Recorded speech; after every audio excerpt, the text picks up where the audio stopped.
What was it that you saw from Jameis Winston, Coach, that made you think this is a guy who can compete to be a starting quarterback in my offense? He was a fantastic leader for our team, very supportive and loyal in that room. I think close with the quarterbacks, and coming in just his first year, I think he endeared himself to his teammates. He's a tremendous worker, and he's got a ton of talent. So, he made a great impression on us. Oh, and he did make a good impression, Jameis Winston, making it clear that he is back with the New Orleans Saints for 2021. The initial report, up to $12 million on a one-year deal for Jameis Winston. When the base value isn't part of the leak to Shefty, and he just runs with that up to $12 million, that tells you the base value is nothing to brag about, and that there's a lot of incentives in there. So to get the $12 million, Jameis has to be on the field, and Taysom Hill is getting at least $12 million now guaranteed. The great irony in this, Chris, because when Taysom Hill's ridiculous, phony new contract came out Sunday, and it caused people to think that he was making $35 million a year on an extension, which was all baloney and bogus and BS. I said, what is Taysom Hill getting out of this? What's he getting out of this?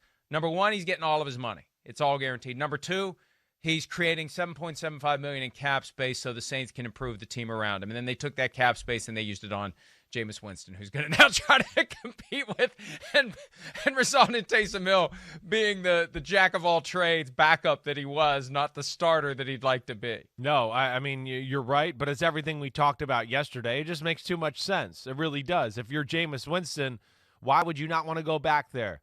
As we've discussed a few times, you're with Sean Payton. It's a quarterback in front of you that's unproven. He gets in a lot of car crash type hits when he carries the football. I mean, this is the spot for Jameis Winston. So I'm just glad that it got done for his sake, because I think we both looked at it and said, no, this is the right move. Don't go somewhere and take fool's gold just because, it's a little extra money, or I got a chance to really be the starter here. Okay, but, let's not be on a starter for a team that's not going to show or be able to show your abilities and give you the support that way. So it's the absolute perfect spot there. And, we know, look at this offense. Just everything they do, Sean Payton, it's a recipe for success. Week in, week out, it doesn't matter who's in at quarterback. The quarterbacks put up good numbers, and that's got to appeal to any backup quarterback. So I'm glad to see Jameis Winston go there, and good for the Saints, too, because they wanted him back as well. I've never seen one player's reputation affected more by one play than Jameis Winston. With the overtime interception. That play. The overtime interception, 2019. Yeah. We're watching the games. I said, here we go. Here comes number 30. Here it comes. Remember that? Yes. Here it comes.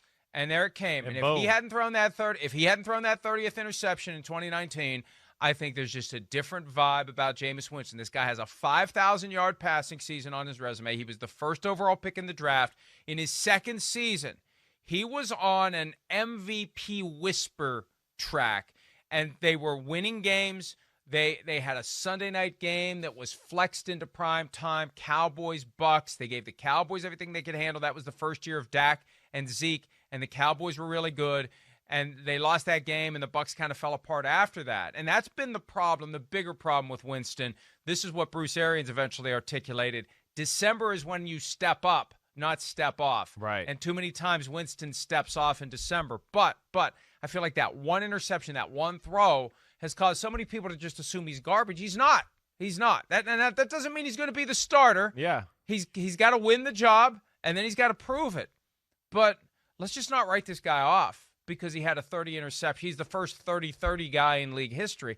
He still has shown that he can be good, and he's with a quarterback coach who can make him great.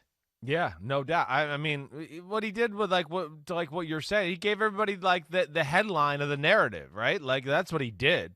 Oh, 30 for 30. He's 30-30, 30-30.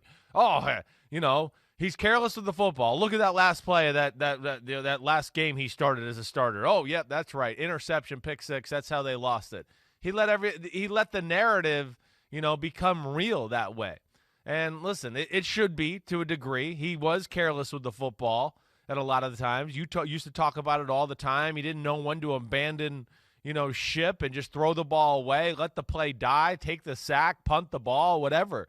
That's where he really struggled. But to your point, I mean, the playmaking that he has shown throughout his career is real. And there's been glimmers of really, more than glimmers, like you're saying, really like some moments of a few weeks in a row of consistent, really awesome quarterback play.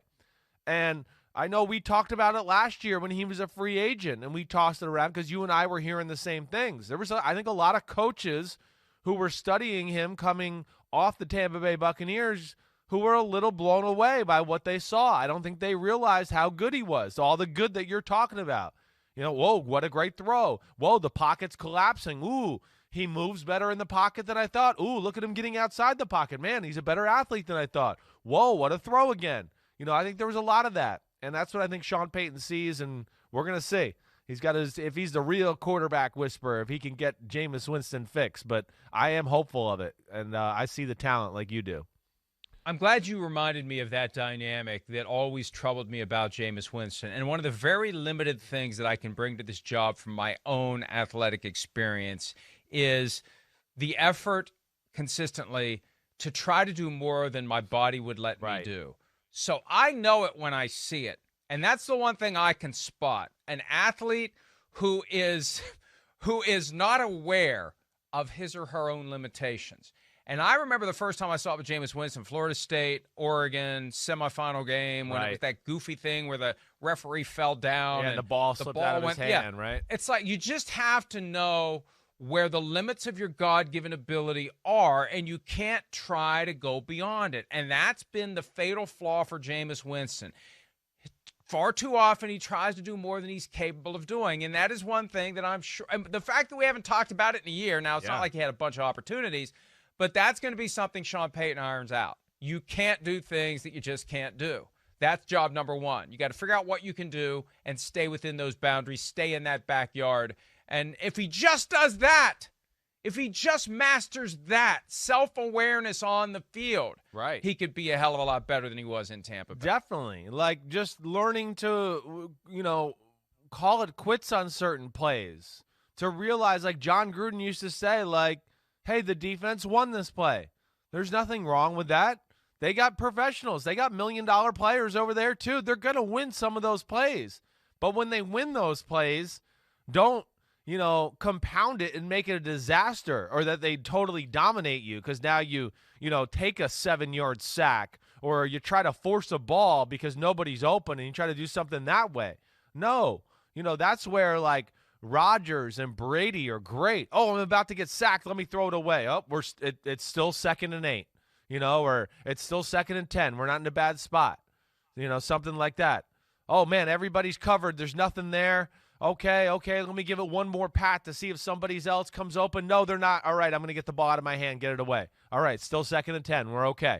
We can still manage this situation. And I think that's really where Winston, failed consistently, not having that kind of governor. And I hope he can get it straight, but he's certainly at the best spot, I think, for him to kind of take advantage of his opportunity and his talents. One last point. There was a report last night that the Bears had interest in Jameis Winston. Well, if they really wanted Jameis Winston as their starter, they could have gotten him because it's a $5.5 million base for Winston in New Orleans. And I'm this time of year, I'm very skeptical about reports that never can be proven wrong. How can you prove wrong that the Bears were interested in Winston if that's the report? How can you ever disprove that? Well, the Bears aren't going to hold a press conference and say that's false, and they're not going to bother right now. They're kind of busy with other crap to stop and say that's baloney. Because what happens is, Chris, and this is the challenge for everyone out there in this business who's chasing news, you got to calm down. No one's going to fire you because you don't have 50 scoops. Don't reach, don't press, don't embellish. Don't take something that's just a tiny little nugget and blow it up into something more. So your name gets on the crawl at the bottom of the screen. And I'm always, that first day or two of free agency, I'm always watching to see who gives into that temptation. Sure.